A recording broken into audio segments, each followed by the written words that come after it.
পাহাড়ি বাঙালি সংঘর্ষের জেরে রাঙামাটি ও খাগড়াছড়িতে থমথমে অবস্থা বিরাজ করছে। রাঙামাটি পৌর এলাকায় দ্বিতীয় দিনের মতো জারি রয়েছে ১৪৪ ধারা। এদিকে ৩ জেলায় ৭২ ঘন্টার সড়ক ও নৌ অবরোধ পালন করছে যুগ্ম ছাত্র জনতা। এ বিষয়ে আরো বিস্তারিত জানাতে রাঙামাটির বনরূপা থেকে যুক্ত হচ্ছেন সহকর্মী জিয়াউর রহমান জুয়েল। জুয়েল, আজকের পরিস্থিতি কেমন দেখছেন আর স্বরাষ্ট্র উপদেষ্টার কি কর্মসূচি রয়েছে আজকে?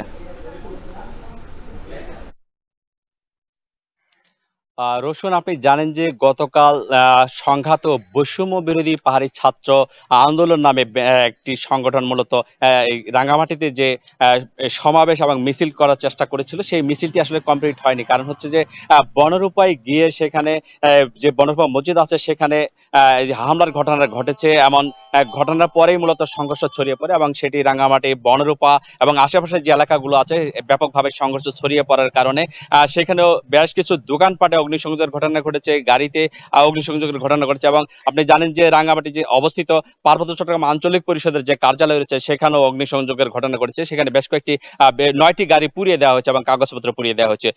যে অফিসে আগুন দেওয়ার ঘটনা, এরপরেই মূলত যে আতঙ্ক এবং যে ভীতি ছড়িয়ে পড়েছে পুরো শহরব্যাপী, সেখানে মানুষজনের উপস্থিতি একেবারে কমে গিয়েছিল।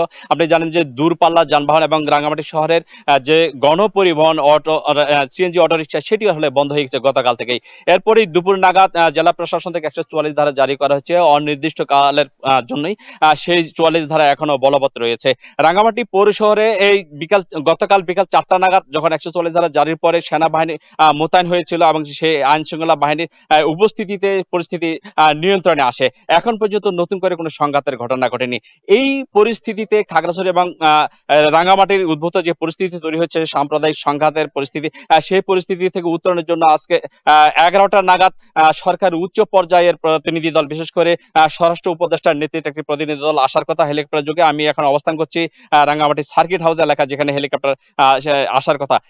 এরপরই মূলত সেখানে রাঙ্গামাটির যারা রাজনৈতিক বিভিন্ন দলের যে প্রধানরা রয়েছেন তাদের সঙ্গে নেতৃবৃন্দের সাথে বৈঠক করবেন, আইন শৃঙ্খলা সভা করবেন। বিশেষ আইন শৃঙ্খলা সভা শেষে সেখানে আসলে গতকালের যে পরিস্থিতি, একই সঙ্গে আগামী দিনে যে কোনো ধরনের সংঘাত তৈরি না হয়, শান্তি শৃঙ্খলা যেন বজায় থাকে, এই বিষয়গুলো হয়তো উঠে আসবে। কিন্তু কি পরিমাণ ক্ষয়ক্ষতি হয়েছে সেটি এখন পর্যন্ত কোনো তালিকায় আসেনি। একটু বলে রাখি যে গতকাল যুব ছাত্র জনতার পক্ষ থেকে পার্বত্য চট্টগ্রামে, খাগড়াছড়ি, রাঙ্গামাটি, বান্দরবানে ৭২ ঘন্টার সড়ক ও নৌ অবরোধ ঘোষণা করেছে এবং সেটিকে পার্বত্য চট্টগ্রাম যে ছাত্র পরিষদ আছে, পারি ছাত্র পরিষদ, সেটি সমর্থন করেছেন এবং সেটি তারা বাস্তবায়নের জন্য মাঠে রয়েছেন। একটুখানি বলে রাখি, রাঙ্গামাটিতে এই মুহূর্তে শান্তি শৃঙ্খলা বেশ নিয়ন্ত্রণে রয়েছে। সেনা বাহিনী এবং প্রতিটি গুরুত্বপূর্ণ স্থানে পুলিশ এবং অন্যান্য আইন শৃঙ্খলা বাহিনীর সদস্যরা রয়েছেন। এই কারণে নতুন করে সংঘর্ষের কোনো সম্ভাবনা আপাতত নেই বলে আইন শৃঙ্খলা বাহিনীর পক্ষ থেকে জানানো হচ্ছে। মিটিং সভাটি যখন শুরু হবে সকাল ১১টা ১৫ নাগাদ এই বৈঠকটির সম্ভাবনা কথা রয়েছে। একই সঙ্গে বিকাল ৩টায় খাগড়াছড়িতে একই প্রতিনিধি দল সেখানেও বৈঠক করবেন। সেখান থেকে আসলে নতুন কোনো সিদ্ধান্ত না আসা পর্যন্ত আপাতত পরিস্থিতি এইটুকু। রাঙ্গামাটি থেকে এই ছিল আমার কাছে সবশেষ। রোশন। রাঙামাটি ও খাগড়াছড়িতে পাহাড়ি বাঙালি সংঘর্ষের সবশেষ খবর জানাচ্ছিলেন জিয়াউর রহমান জুয়েল। এদিকে রাঙামাটি ও খাগড়াছড়িতে থমথমে অবস্থা বিরাজ করলেও স্বাভাবিক রয়েছে বান্দরবানের জনজীবন। প্রভাব পড়েনি যুগ্ম ছাত্র জনতার ৭২ ঘন্টার অবরোধেরও। এ বিষয়ে আরো বিস্তারিত জানাতে সরাসরি যুক্ত হচ্ছেন সহকর্মী রিজভী রাহাত। রিজভী, বান্দরবানে কেন প্রভাব পড়েনি এবং বান্দরবানের সার্বিক পরিস্থিতি জানাবেন। রোশন, গতকালের যে যুগ্ম ছাত্র পরিষদের যে অবরোধের ডাক দিয়েছে, আসলে তার প্রভাব কিন্তু বান্দরবানে পড়েনি। সকাল থেকে কিন্তু যান চলাচল বা দূর জায়গার যান চলাচল কিন্তু স্বাভাবিক রয়েছে।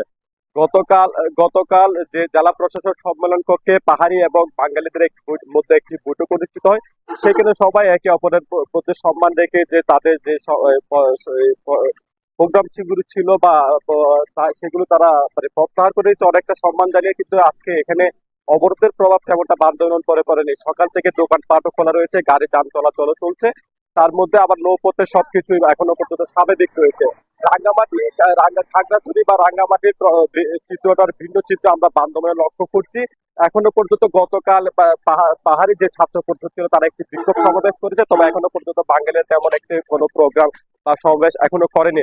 তবে আমরা পাহাড়ি বা বাঙালি যেসব নেতৃত্ব রয়েছে, যারা এসব সংগঠনের নেতৃত্বে, তাদের সাথে আমরা কথা বলেছি। তারা আমাদেরকে যেমনটা জানিয়েছেন, তারা বান্দরবানে শান্তিপূর্ণভাবে আসলে কোনো সমাবেশ বা কোনো অপ্রীতিকর ঘটনা ঘটে এমন কোনো ঘটনা ঘটবে না বলে আমরা তেমনটা আমাদেরকে জানিয়েছেন। আইন শৃঙ্খলা বাহিনী বা জেলা প্রশাসনের পক্ষ থেকে আমাদেরকে বলা হয়েছে মূলত যে যেসব প্রোগ্রাম বা যারা প্রোগ্রাম করবেন বা করতে চায়, তাদেরকে সহযোগিতা করে কিন্তু একটি শান্তি সমাবেশের করারও কিন্তু উদ্যোগ গ্রহণ করেছেন বিভিন্ন সংগঠনের পক্ষ থেকে। তবে রাঙ্গামাটি খাগড়াছড়ির ভিন্ন চিত্র আমরা বান্দরবানে লক্ষ্য করছি। এখনো পর্যন্ত তেমন অবরোধের তেমন কোনো প্রভাবও পড়েনি। তবে তারা একটি বিক্ষোভ মিছিল করেছে, বিক্ষোভ মিছিলটা তারা গতকাল করেছে, সেটি শান্তিপূর্ণভাবে শেষ হয়েছে। এখনো পর্যন্ত বান্দরবানের সবকিছু স্বাভাবিক রয়েছে। এ ছিল আমার কাছে বান্দরবান থেকে সবশেষ তথ্য। বান্দরবানের সবশেষ পরিস্থিতি জানাতে যুক্ত ছিলেন সহকর্মী রিজভী রাহাত। বন্যার্তদের স্থায়ী পুনর্বাসনে দ্রুত উদ্যোগ নেওয়া হচ্ছে বলে জানিয়েছেন ডাক